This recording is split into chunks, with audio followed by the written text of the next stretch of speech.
আপনি কি জানতেন না যে আপনার মা এখানে আয়না ঘর বানাইছে? আপনি জানতেন কি না যে গোলাম আজম মারা গেল, ন্যাচারালি মারা গেছে সে।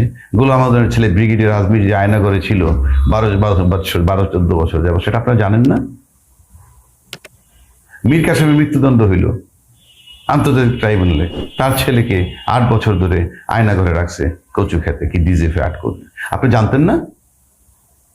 ফিল করছেন কখনো? এখন আপনি এখানে বসে বসে উস্কানি দিচ্ছেন, কিচ্ছু হবে না। পৃথিবীতে এই নজির নাই, স্বৈরাচার ফেরত গেছে দেশ থেকে পলায়ন পর, আবার এসে কোন ক্ষমতায় বসছে। দেশে থেকেই তো বসতে পারে নাই হুসেন মোহাম্মদ এরশাদ। তার পতন হওয়ার পর সে কি আর ক্ষমতায় আসছে? নো। আপনার মা আর তারেক জিয়ার মা এদের চামচাগিরি করেই তাকে বাঁচতে হয়েছে এবং শেষ পর্যন্ত মারা গেছেন।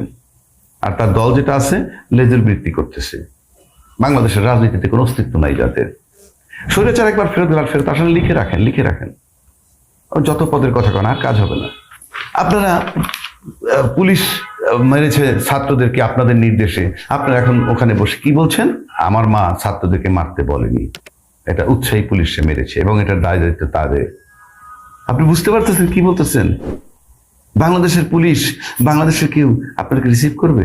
পাশাপাশি এটা লক্ষ্য করছেন, আপনার মায়ের ইচ্ছা যদি না হইতো তাহলে আপনার মায়ের পলাতকের সাথে সাথে পুলিশ ডিপার্টমেন্ট খালি হয়ে গেল, বিচারপতিরা সব ইনঅ্যাক্টিভ হয়ে গেল।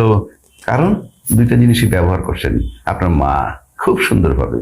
পুলিশ কাস্টডিতে পাঠিয়েছে, কোর্ট জামিন দেয়নি, সেই বিচারপতিগণ পলাতক, পুলিশ সহ পলাতক। অর্থাৎ আপনার মায়ের যে দোসর ছিলেন এরা, মানে স্বৈরাচার হিসেবে তাদের দোসর ছিলেন, এটা পরিষ্কার। কথা বললেন না। পৃথিবীর কেউ, কাক পক্ষী শিয়াল কুত্তা, কেউ আপনাদের কথা বিশ্বাস করবে না, আননেসেসারি। চুপচাপ থাকেন, পরিবেশ ভালো হলে আবার রাজনীতি করবেন। সবশেষে বলি, মানে ক্ষমতালোভী এবং অর্থলোভী রাজনীতিবিদগণ আর কি, মানে যে সমস্ত রাজনীতির দাবিদার যে আমি রাজনীতিবিদ, এরকম ক্ষমতালোভী অর্থলোভী রাজনীতিবিদগণ হন মিথ্যুক, বিশ্বাসঘাতক এবং নির্লজ্জ। আপনারা তার প্রমাণ। আপনি এই যে ঘটনাগুলো বললাম তার থেকে প্রমাণ করে দিচ্ছি আপনাদের মিথ্যুক, বিশ্বাসঘাতক, নির্লজ্জ। মিথ্যুক কিভাবে? পদত্যাগ করেননি আপনার মা বলছেন, আবার বলছেন 90 দিন পর নির্বাচন দিতে হবে। তো পদত্যাগ যিনি করেননি তার আপনার 90 দিন পর কার কাছে নির্বাচন চান আপনি? এটাকে বলে মিথ্যুক, মিথ্যাবাদী। মানে আপনি এই রেটে মিথ্যা বলেছেন গত 16 বছর, পায়ের নখ থেকে মাথার চুল পর্যন্ত আপনারা প্রত্যেকে মিথ্যাবাদী। এবং আপনাদেরকে দেখলে সত্যি কথা অর্থে মানে মিথ্যাবাদী যারা, তারাও ভয় পাবে। ভোট যাদের মিথ্যা দিয়ে শুরু হয় এবং বিছানায় যাওয়ার আগ পর্যন্ত তারা মিথ্যা বলে, তাদের একান্ত উদাহরণ আপনারা। এই জন্য বলছি মিথ্যুক, বিশ্বাসঘাতক। ছাত্রদের বুকের উপরে গুলি চালাচ্ছে, পুলিশের কোনো সাধ্য আছে? হারুন কি করেছে আপনারা দেখেন নাই? ডিবি হারুন, মনিরুল ইসলাম কি করেছে দেখেননি? এখন বলতেছেন কি তারা উৎসাহী হয়ে করেছে, আমার মা ছাত্রদেরকে গুলি।